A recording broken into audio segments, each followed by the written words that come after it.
حدیث پاک میں فرمایا جس گھر میں بچی پیدا ہو رحمت کا فرشتہ نازل ہوتا ہے اور اس بچی کے سر پہ ہاتھ پھیر کے کہتے ہیں جو تیری کفالت کرے گا اللہ اس کی مدد کرے گا۔ اللہ کی رحمت آئے تو تنگ دل ہونا چاہیے یا خوش ہونا چاہیے؟ کتنی حیرت کی بات ہے، ایک طرف بیٹی کو رحمت بھی کہتے ہیں، دوسری طرف دل بھی تنگ ہو رہے ہیں۔ جب اللہ کی رحمت ہے تو پھر دل میں تنگی کس بات کی؟ بیٹی اللہ کی وہ رحمت ہے جو جنت کا دروازہ کھلوا دیتی ہے۔ بیٹی اللہ کی وہ رحمت ہے جو قرب رسول کا ذریعہ بن جاتی ہے۔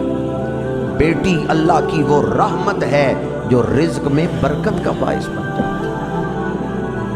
حدیث پاک ہے، ام المومنین حضرت سیدہ عائشہ صدیقہ رضی اللہ تعالی عنہا، آپ کے پاس ایک عورت آئی اور 2 بیٹیاں اس کے ساتھ تھیں مانگنے کے لیے۔ ام المومنین کے پاس اس دن صرف 3 کھجوریں تھیں۔ آپ نے وہ تینوں کھجوریں اس عورت کو دے دی۔ اب 2 بیٹیاں تھیں، اس نے ایک ایک کھجور ان دونوں بیٹیوں کو دے دی اور ایک کھجور خود کھانے لگی کہ بیٹیوں نے اور مانگا تو ماں نے وہ کھجور خود نہیں کھائی، اس ایک کھجور کے 2 حصے کیے، دونوں بیٹیوں کو دے دی، خود بھوکھی رہی۔ میرے آقا کریم کا شانہ اقدس میں تشریف لائے، ام المومنین نے واقعہ سنایا، یا رسول اللہ صلی اللہ علیہ وسلم اس ماں کی نرم دلی سے میں بڑی متاثر ہوئی ہوں، اس نے خود کچھ کھایا ہی نہیں، اپنے حصے کی کھجور بھی بیٹیوں کو دے دی۔ میرے آقا کریم نے فرمایا اس ماں نے اپنی بیٹیوں کے ساتھ جو اچھا سلوک کیا ہے اس وجہ سے اس پہ جنت واجب ہو گئی۔ اس حسن سلوک کی وجہ سے اللہ نے اس عورت کو بخشش عطا فرمائی۔ تو بیٹیوں کے ساتھ حسن سلوک جنت حاصل کرنے کا باعث، بیٹیوں کے ساتھ حسن سلوک اللہ کا قرب حاصل کرنے کا باعث۔ مسند الفردوس میں یہ حدیث پاک ہے، حضرت انس بن مالک رضی اللہ تعالیٰ عنہ راوی ہیں، میرے آقا کریم نے فرمایا باپ جب کوئی سودا بازار سے خرید کے لاتا ہے اپنی اولاد کے لیے، اس خریداری پر بھی اللہ اس کو اجر عطا فرماتا ہے۔ باپ اپنی اولاد کے لیے کھانے کی کوئی چیز، پہننے کی کوئی چیز خرید کے لاتا ہے، یہ محض دنیا داری نہیں، اس پہ بھی اللہ اجر عطا فرماتا ہے۔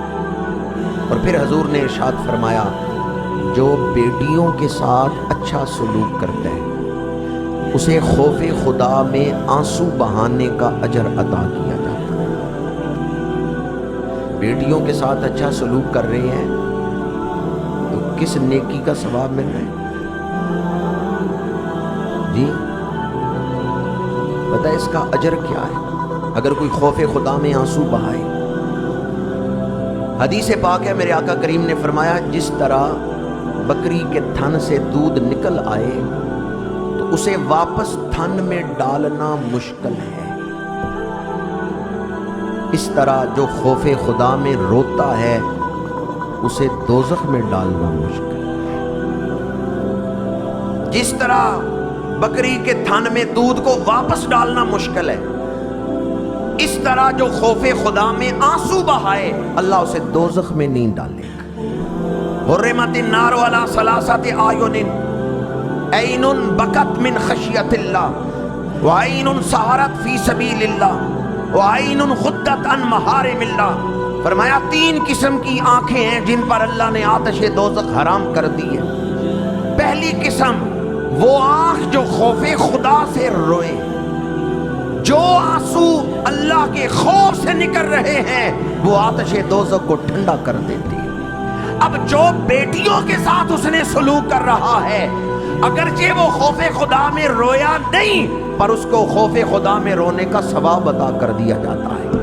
ان دونوں حدیثوں کو ملائیں تو نتیجہ کیا نکلتا ہے؟ جس نے بیٹیوں کے ساتھ اس نے سلوک کیا اللہ نے اس پہ آتش دوزخ